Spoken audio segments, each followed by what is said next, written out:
नमस्कार, ध्येय आईएएस में आपका स्वागत है। हाल ही में नई दिल्ली में संपन्न G20 शिखर सम्मेलन के दौरान एक ऐतिहासिक समझौता ज्ञापन मेमोरेंडम ऑफ अंडरस्टैंडिंग पर हस्ताक्षर किया गया है, जिसमें भारत मध्य पूर्व यूरोप आर्थिक गलियारे अर्थात IMEEC की नींव रखी गई है। इस वीडियो में हम IMEEC के स्वरूप, इसके संभावित राजनीतिक निहितार्थ, चीन के बेल्ट एंड रोड इनिशिएटिव के प्रत्युत्तर में IMEEC की भूमिका और विशेष रूप से इजराइल एवं अरब क्षेत्र के बीच राजनयिक संबंधों पर इसके परिवर्तनकारी प्रभाव की चर्चा करेंगे।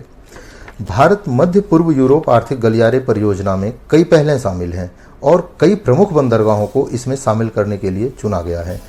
इसे यदि भारत और विश्व दोनों के परिप्रेक्ष्य में समग्र रूप से देखा जाए तो भारत के पश्चिमी तट पर मुंद्रा, कांडला और नवी मुंबई में जवाहरलाल नेहरू पोर्ट ट्रस्ट जैसे बंदरगाह कनेक्टिविटी के लिए प्रमुख केंद्र बनाए गए हैं। वहीं पश्चिमी एशिया में संयुक्त अरब अमीरात में फुजैरा, जेबेल अली और अबू धाबी के साथ साथ सऊदी अरब में दम्मम और रास अल खैर बंदरगाह इस पहल में शामिल हैं।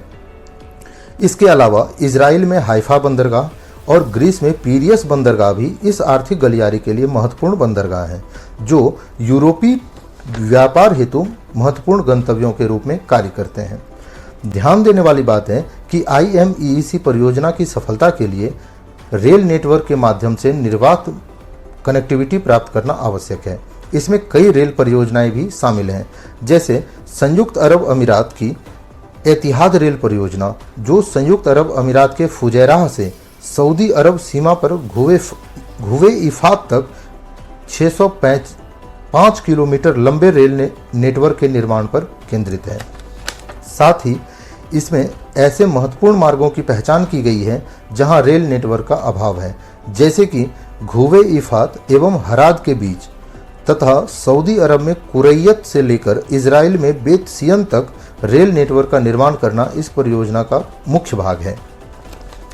अन्य सभी हितों के अलावा IMEEC केवल आर्थिक लाभ प्रदान नहीं करता, अपितु यह हरित और सतत विकास के अवसर भी प्रदान करता है।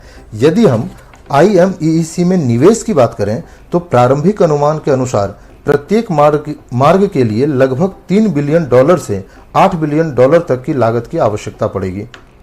वैश्विक व्यवस्था में यद्यपि IMEEC परियोजना को चीन की बेल्ट एंड रोड पहल का मुकाबला करने के लिए डिजाइन किया गया है, तथापि ग्रीस में पायरिस बंदरगाह का नियंत्रण चीन की स्वामित्व वाली इकाई चाइना ओशन शिपिंग कंपनी के पास है। इसके अलावा चीनी कंपनियों ने एतिहाद रेल परियोजनाओं के निर्माण के लिए भी अनुबंध प्राप्त किए हैं।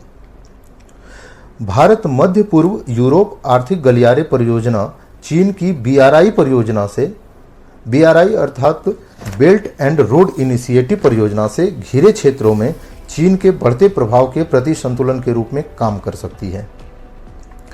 अब यदि भू राजनयिक निहितार्थ की चर्चा की जाए तो IMEEC एक वैकल्पिक ट्रांस रीजनल वाणिज्यिक परिवहन मार्ग भी प्रदान करता है, जो चाबहार स्थित अंतर्राष्ट्रीय उत्तर दक्षिण ट्रांजिट कॉरिडोर का स्थान ले सकता है।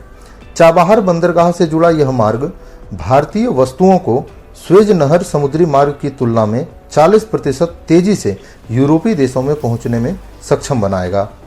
जॉर्डन और इजराइल से होकर गुजरने वाले इस आर्थिक गलियारे के कई अन्य महत्वपूर्ण भू राजनीतिक निहितार्थ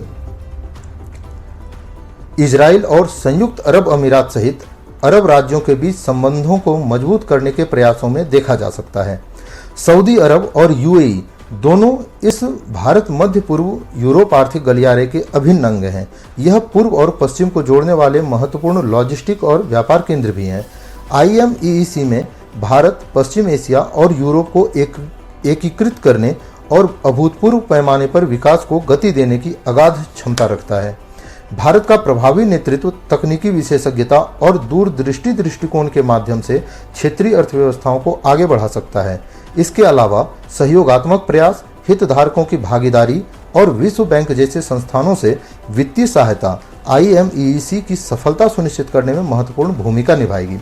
वास्तव में भारत मध्य पूर्व यूरोप आर्थिक गलियारा अर्थात IMEEC तो एक सिर्फ शुरुआत है।